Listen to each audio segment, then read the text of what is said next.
مشہور و معروف کلمہ ہے جو ہماری زبانوں پہ اکثر جاری رہتا ہے، لا حول ولا قوت الا باللہ۔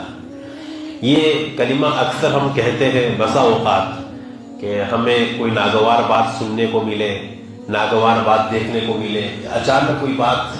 تعجب والی سننے کو ملے تو ہم کہتے ہیں لا حول ولا قوت الا باللہ۔ تو کہنے کے اعتبار سے ٹھیک ہے، کوئی قباحت نہیں ہے، لیکن اس کی اہمیت، اس کلمے کی عظمت، اس کلمے کی برکت احادیث کی تقریباً تمام کتابوں کے اندر اور صحیح تر احادیث کے اندر اتنے فضائل ہیں اس کلمے کے کہ انسان پڑھ کر کے دنگ اور حیران ہوتا ہے کہ اللہ کے نبی صلی اللہ علیہ وسلم نے ہمیں کیا کیا نسخے بتلائے ہیں، لیکن بات پھر وہی آ جاتی ہے کہ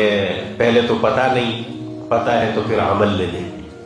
کہ لا حول ولا قوت الا باللہ یہ ایک ایسا کلمہ ہے، اللہ کے نبی صلی اللہ علیہ وسلم نے حضرت ابو ذر غفاری رضی اللہ تعالیٰ عنہ سے فرمایا، اے ابو ذر اس کلمے کو پڑھا کر کہ یہ کلمہ عرش کے نیچے کے خزانوں میں سے ایک خزانہ ہے۔ اب سوچئے ذرا، عرش کے نیچے کے خزانوں میں سے ایک خزانہ اس کلمے کو تعبیر کیا گیا، اور اللہ کے نبی حضرت ابو ذر کو اس کا حکم دے رہے ہیں کہ اے ابو ذر اس کلمے کو کثرت سے پڑھا کر